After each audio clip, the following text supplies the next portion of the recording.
And welcome back to this week's edition of the Steele Report, and a rather unique segment right now on the program is you're going to meet a former member, a longtime member of the University of Northern Iowa library staff. David Hoing is a UNI graduate who spent almost 40 years at UNI, either on staff or a student. For the past 30 years, though, David has been collecting books, very old books. I've traveled a lot. I used to pick books up on occasion just out of curiosity, just whatever. But in 1994, I was in Loveland, Colorado. This is the one that started my collection. This is vellum, and vellum just makes me crazy. I love vellum, which is basically white sheepskin. And this is the thing that got it started right here, this date. I had never seen Roman numerals that looked like that. And when somebody wrote 1697 under it, I thought, okay, that's fine. But then I did research. The author's name is Nicholas Reusner, that's the Latinized version. This means the law of testaments and last wills, basically. And I thought, and it turned out that Reusner died in 1602. And I thought, well, what would they be doing printing a law book almost 100 years after the author's death? So I researched that, and that turned out to be 1597 rather than 1697. I thought, oh my gosh, I have a book printed in Shakespeare's lifetime. And that just made me go crazy, and I started buying books right and left then. Overall, David says he has about 2,400 books in his collection. 400 of those books printed before 1800. It started off as a hobby, and as I kept collecting them, it became more of an obsession. And now I'm trying to buy no more than one book a month, and that's hard for me. But I'm back to 1585 is the next year, and when you get back that far, they're very expensive. The book, which has been in David's old book collection the longest, is a classic itself, the epic poem from John Milton, Paradise Lost, first published in 1667. David has an 8th edition, Milton Volume 1, published in 1778. So this one's pretty special to you, huh? Yeah, this is the one that has been, of all my old books, this has been in my collection the longest. I bought it as a curiosity in London in 1986 for £10, which is $17 for a 220-some-year-old book, or 210-year-old book. And this is only Volume 1, so for 30 years, I looked for Volume 2 from 1778. That's nowhere near a first edition, by the way. But the whole is definitely greater than the sum of its parts when it comes to book sets. I spent $17, but if I bought the 2-volume set, it could cost up to $500. David has these poems from Byron from the early 1800s, though not in great physical condition. Quadriga simile, de floribus sapiente. Though not in an original binding, this is the oldest book in David's collection. Written in Latin, it goes back to 1485, a year when Leonardo da Vinci was just 32 years old and Michelangelo was only 10 at the time. The quality of the paper is just amazing. It was made out of cloth rather than wood. So what they would do is they would leave a blank space at the beginning of paragraphs here, and they'd get a guy called a rubricator to come in and fill in these initial letters. My original goal was to try to get at least one book from every decade since the beginning of printing. Well, then as I went on and I started filling in years and years, now I want a book from every year since the beginning of printing, but it's not possible. It's prohibitively expensive. A one-page of the Gutenberg Bible, which is considered the first printed book, I saw online for $32,000 for one page. So I'm not going to get back to 1455, but I do have 3 books now printed in the 1400s, and those are called Incanabula, which is Latin for from the cradle, which means from the infancy of printing.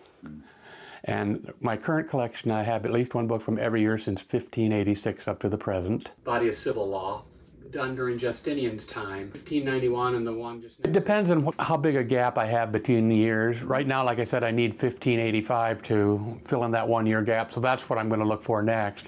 But before that, before 1584, my oldest one is 1573, so I've got an 11-year gap there, and I would buy any year between 1573 and 1584 to start filling in those years.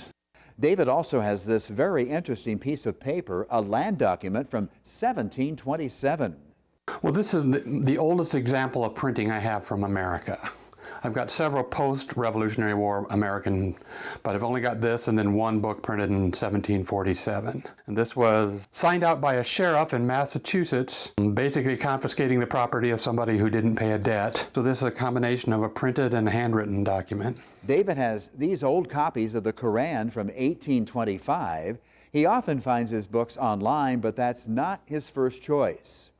I've been to Europe several times, and my favorite way is to go into the bookstores there and pull them off the shelves, but realistically you can't do that all the time. So I get a lot of them off eBay, and then there's a site called American Book Exchange, and I probably have gotten most of my books from there.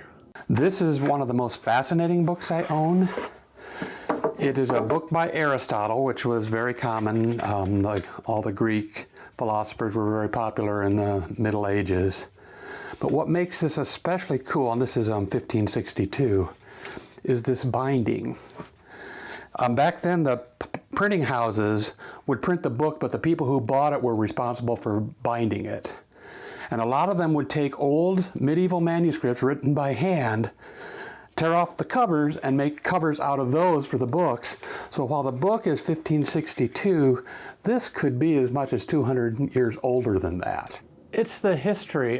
Probably until the invention of the internet, the invention of printing was the biggest thing in history, because that was the first time where knowledge could be disseminated on a large scale basis.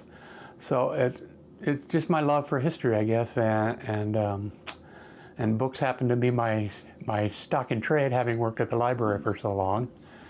This is Pragmatica Sanctio, which meant pragmatic sanction, an edict issued by King Charles VII of France in 1438, involving the establishment of a church council to be superior to the authority of the Pope in France.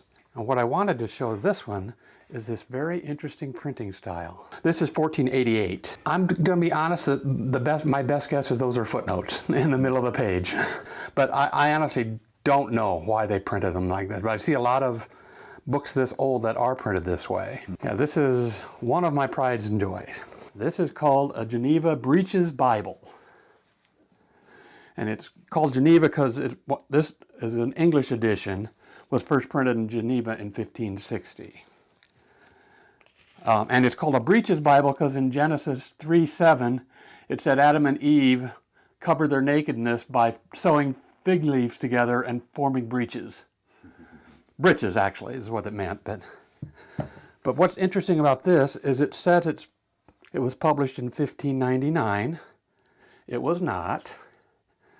King James, when he came to power, he thought, I mean, this is just a Bible, but it's got marginalia along here, things printed in the margins. He thought the stuff printed in the margins denied the divine right of kings.